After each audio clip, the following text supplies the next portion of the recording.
नमस्कार दोस्तों, स्वागत है आप सभी का हमारे एक और नए वीडियो में। तो इस वीडियो में हम लोग करने वाले हैं स्पेक्ट्रम के अध्याय 2 आधुनिक भारतीय इतिहास लेखन के प्रमुख उपागम। इसके पहले वाली वीडियो में हमने अध्याय 1 को देखा था। तो अगर आप लोगों ने अभी तक उस वीडियो को नहीं देखा है तो जाकर के प्लेलिस्ट में हमारे उस वीडियो को देख सकते हैं। तो इस वीडियो में हम लोग देखने जा रहे हैं अध्याय 2 स्पेक्ट्रम का आधुनिक भारत का इतिहास का चैप्टर नंबर 2 आधुनिक भारतीय इतिहास लेखन के प्रमुख उपागम। तो चलिए बिना समय गंवाए वीडियो को शुरू करते हैं।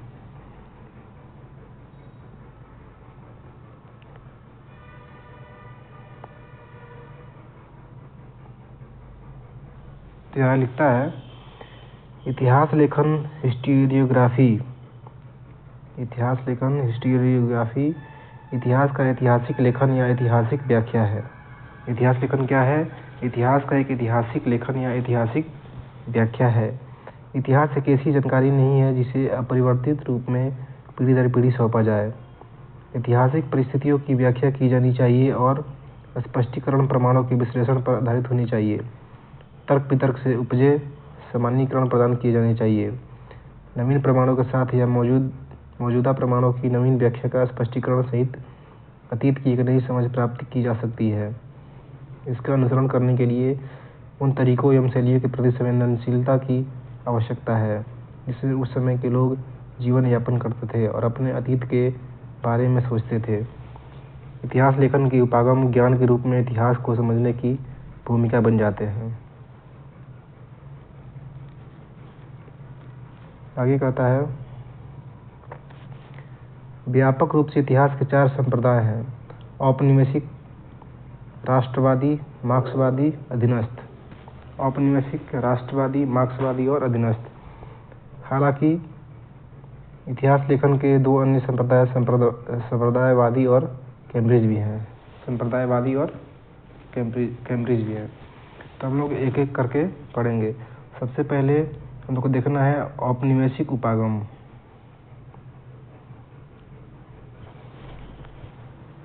औपनिवेशिक उपागम या इतिहास लेखन 2 अर्थों में प्रयोग किया जाता है। एक औपनिवेशिक देशों के इतिहास से संबंधित है, जबकि दूसरा ऐसे कार्य की ओर इशारा करता है जो प्रबुद्ध की औपनिवेशिक विचारधारा से प्रभावित था। आज अधिकतर इतिहासकारों ने औपनिवेशिक उपागम के दृष्टिगत लिखा है। वास्तव में औपनिवेशिक अधिकारियों द्वारा औपनिवेशिक देशों के बारे में लेखन कार्य प्रबुद्ध की इच्छा एवं औपनिवेशिक शासन के औचित्य से संबंध था। साथ ही साथ पश्चिमी संस्कृति एवं मूल्यों की प्रशंसा तथा व्यक्तियों का महिमामंडन किया गया जिन्होंने औपनिवेशिक साम्राज्य को स्थापित किया। ठीक है, अब देखते हैं नेक्स्ट पेज में क्या दिया है। नेक्स्ट पेज में कहता है कि जेम्स मिल, mount Stuart, Elphinstone, Winston Smith एवं अन्य द्वारा लिखा गया भारत का इतिहास औपनिवेशिक उपागम का उचित उदाहरण है। इस प्रकार के वर्णन में भारत को अवरुद्ध समाज, पिछड़ी सभ्यता, सांस्कृतिक रूप से निकृष्ट दिखाया गया है, जबकि ब्रिटेन को उत्कृष्ट सभ्यता एवं उन्नत विज्ञान एवं प्रौद्योगिकी वाले देश के रूप में महिमा मंडित किया गया है। हालांकि सभी ब्रिटिश ऐतिहासिक लेखन को एक समान रूप से औपनिवेशिक मानना सही नहीं है, क्योंकि 19वीं और 20वीं शताब्दी के पूर्वार्ध के दौरान औपनिवेशिक संप्रदाय के तहत विभिन्न उपागम एवं व्याख्यात्मक फ्रेमवर्क भी विकसित हुए थे।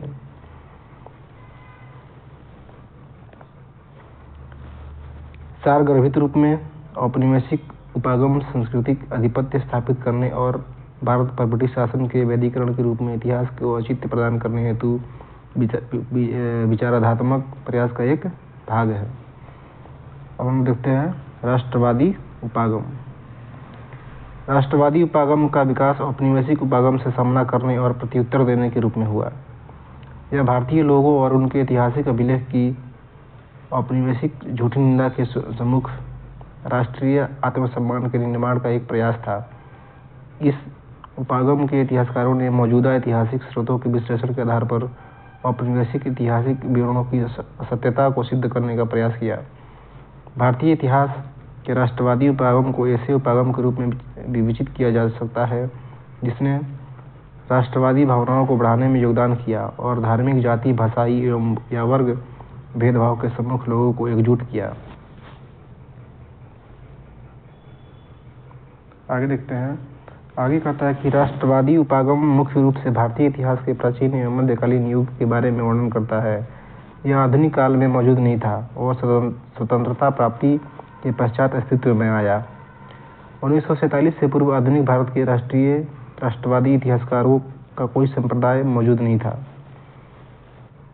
दादा भाई Naoroji, M.G. Ranade, G.V. Joshi, R.C. Dutt, K.T. Telang, G.K. Gokhale एवं D.E. वाचा जैसे अकादमिक राष्ट्रवादी अर्थशास्त्रियों द्वारा 19वीं शताब्दी के अंत में उपनिवेशवाद की विस्तृत एवं वैज्ञानिक आलोचना विकसित की गई। 20वीं शताब्दी के पूर्वार्ध में K.T. शाह, V.C. काले, C.M. वकील, D.R. गॉडगिल, ज्ञानचंद, V.K.R.V. राव, वाडिया एवं मर्चेंट जैसे कई अकादमिक अर्थशास्त्रियों ने उनके पदचिन्हों का अनुसरण किया। ठीक है, आगे देखते हैं। राष्ट्रवादी उपागम ने सामाजिक सुधार आंदोलनों को उचित स्थान दिया, लेकिन उनका इस ओर आलोचनात्मक दृष्टिकोण नहीं रहा और उन्होंने अक्सर निम्न जाति और जनजातियों द्वारा चलाए गए मुक्ति आंदोलन की उपेक्षा की। उन्होंने ऐतिहासिक विकास में भारत की उत्कृष्टता को सिद्ध करने के प्रयास में भारतीय सामाजिक संस्थाओं के ऐतिहासिक मूल्यांकन की उपेक्षा कर दी। कुल मिलाकर इस उपागम में आर्थिक, सामाजिक और सांस्कृतिक इतिहास की उपेक्षा की गई है। आगे है मार्क्सवादी उपागम। मार्क्सवाद ने उल्लेखनीय रूप से भारतीय इतिहास लेखन की अधिकांश प्रवृत्ति को किसी न किसी तरीके से प्रभावित किया है। भारतीय इतिहास के सभी क्षेत्रों में, चाहे इसे काल या विषय द्वारा विभाजित करें, मार्क्सवादी इतिहासकारों ने महत्वपूर्ण योगदान किया। विभिन्न क्षेत्रों में उनके कार्यों ने इतिहास लेखन के मार्ग या दिशा को परिवर्तित किया है। औपनिवेशिक संप्रदाय की तरह मार्क्सवादी इतिहासकारों ने औपनिवेशिक स्वामियों एवं अधीन लोगों के हितों के बीच प्रारंभिक संघर्ष का विरोध को स्पष्ट रूप से देखा है। राष्ट्रवादियों के समान ये भारतीय समाज के विभिन्न वर्गों के लोगों के बीच अंतर विरोधी के प्रति भी पूरी सजग थे। हालांकि इनमें से कुछ, विशेष रूप से रजनी पामदत्त, प्रारंभिक साम्राज्यवादी विरोधी संघर्षों और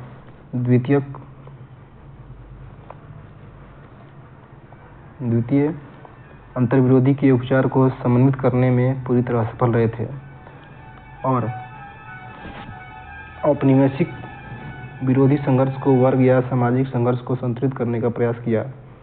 मार्क्सवादी इतिहासकारों ने राष्ट्रीय आंदोलन को भी संरचित बुर्जुआ आंदोलन के रूप में देखने का प्रयास किया और इसके मुक्त एवं सर्ववर्गीय रूप की उपेक्षा की। आगे देखते हैं हम लोग अधीनस्थ या उपाश्रित उपागम। अधीनस्थ या उपाश्रित अध्ययन शीर्षक ऐसे विवरणों की श्रृंखला है जिसे शुरू में रंजीत गुहा के संपादकत्व में प्रकाशित किया गया। अधीनस्थ उपागम संप्रदाय की शुरुआत मौजूदा इतिहास लेखन के आलोचक के रूप में 1980 के दशक में हुई। इसने अपने प्रवर्तकों के माध्यम से अन्य ऐतिहासिक उपागमों पर लोगों की आवाज़ की उपेक्षा करने का आरोप लगाया। शुरू से ही अधीनस्थ उपागम में बताया कि भारतीय इतिहास लेखन की समस्त परंपरा का झुकाव अभिजात वर्ग की तरफ है, अतः यह पक्षपाती है। अधीनस्थ उपाश्रित इतिहासकारों के दृष्टिकोण से औपनिवेशिक काल में भारतीय समाज में मूलभूत विरोध एवं संघर्ष का एक तरफ कुलीन भारतीय एवं विदेशी दोनों और दूसरी तरफ उपाश्रितों के बीच था, न कि उपनिवेशवाद और भारतीय लोगों के बीच। आगे कहता है,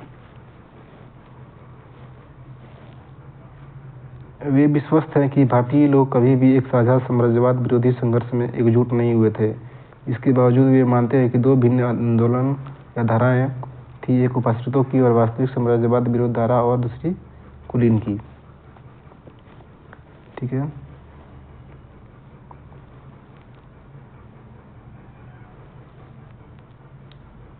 आगे कहता है कि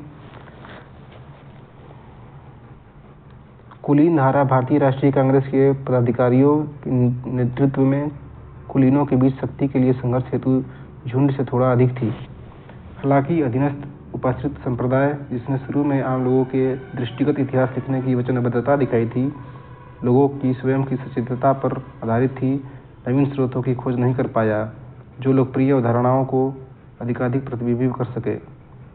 इसका नवीन लेखन निरंतर उसी पुराने कुलीन स्रोतों पर आधारित था।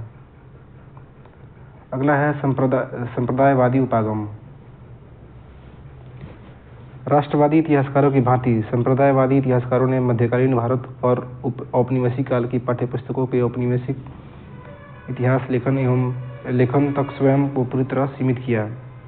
भारतीय संप्रदायवादी इतिहासकारों द्वारा निर्मित सामान्यीकरण को ब्रिटिश इतिहासकारों और प्रशासकों के लेखन में ढूंढा जा सकता है। संप्रदायवादी मतानुसार भारत का मध्यकालीन इतिहास हिंदू मुस्लिम मतभेद एवं संघर्ष की एक लंबी कहानी थी। हिंदू और मुस्लिम स्थायी रूप से शत्रुता शिविरों में विभाजित थे, जिनके आपसी संबंध कड़वे, शत्रुतापूर्ण, विरोधात्मक एवं अविश्वासी थे।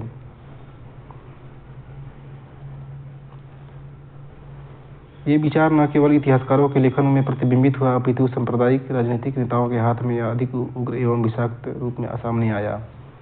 दूसरे, यह विचार कि मध्यकालीन भारत में मुसलमानों ने शासक वर्ग का निर्माण किया और हिंदुओं पर शासन किया तथा हिंदू शासित अधीन एवं पराधीन थे, प्रचारित किया गया।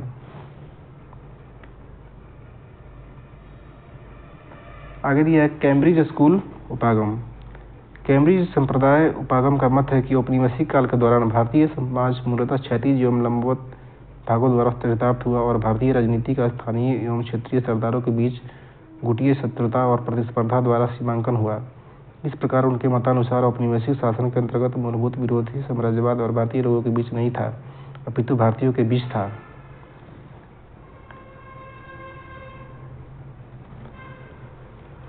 इसके अतिरिक्त कैम्ब्रिज स्कूल इतिहासकार कहते हैं कि भारतीय राष्ट्रवाद भारतीय लोगों का औपनिवेशिक शोषण के विरुद्ध संघर्ष का उत्पाद नहीं था, अपितु ब्रिटिश शासकों द्वारा प्रदत्त लाभों के प्राप्त करने के लिए भारतीयों के बीच था। राष्ट्रीय आंदोलन के नेता महान विचारों से प्रेरित नहीं थे, अपितु उसके पश्चात मिलने वाले भौतिक लाभों एवं शक्ति से प्रेरित थे। इस उपागम में कई इतिहासकारों एवं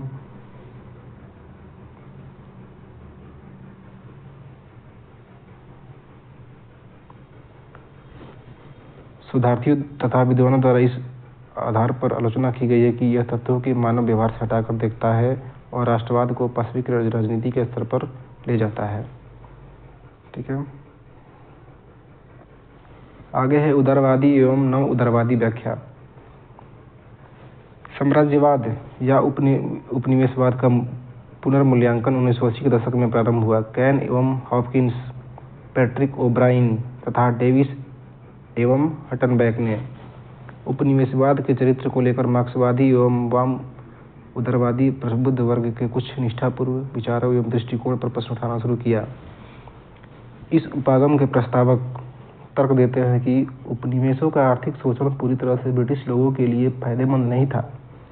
औपनिवेशिक क्षेत्रों में ब्रिटिश औद्योगिक वस्तुओं के लिए बाजारों की प्रबलता और बाहरी देशों या बाजारों में पूंजी निवेश ब्रिटेन में घरेलू निवेश को हतोत्साहित और नवीन औद्योगिक विकास को प्रभावित कर सकता था। आगे है नारीवादी उपागम। इतिहास लेखन में लगभग सभी मुख्य प्रवृत्तियां औपनिवेशिक से लेकर अधीनस्थ उपाश्रित उपागम इतिहास से महिला को वास्तविक स्थिति, भूमिका, दर्जा एवं योगदान को स्पष्ट करने में सफल रही। इतिहास में महिलाओं के योगदान को लेकर लेखन 1970 के महिला आंदोलन से माना जा सकता है, जिसने भारत में महिलाओं के अध्ययन के अभ्युदय हेतु संदर्भ का आवेग प्रदान किया। तनिका सरकार ने बताया कि स्थापित एवं स्वचेतन परंपरा के तौर पर महिला इतिहास की शुरुआत 1970 के दशक से शुरू हुई, क्योंकि कई नारीवादी बुद्धिजीवियों ने बलात्कार, दहेज एवं घरेलू हिंसा के विरुद्ध शक्तिशाली एवं उग्र आंदोलनों में स्वयं को संलग्न किया।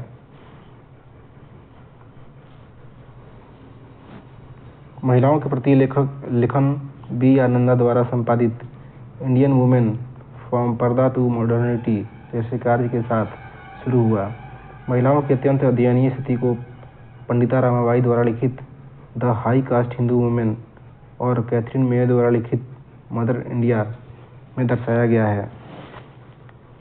भारतीय सभ्यता में महिलाओं की स्थिति और दर्जे से संबंध। अन्य लेखक BC Law, women in Buddhist literature, IB Horner, women under primitive Buddhism, और AS Altekar, the position of women in Hindu civilisation from the prehistoric times to the present प्रमुख है।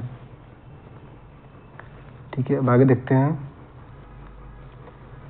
आगे हमारे इस चैप्टर में इस चैप्टर का प्रमुख विचार दिया हुआ है ना। कुछ लोग हैं जिन्होंने अपने प्रमुख विचार दिए हैं।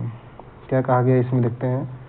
दिन ब दिन सैकड़ों हाजिर जवाब बाबू उनके अंग्रेज अत्याचारियों के खिलाफ अपने क्रोध रोष को बेहद तीक्ष्ण एवं प्रभावी समालोचना के तहत सामने रख रहे हैं।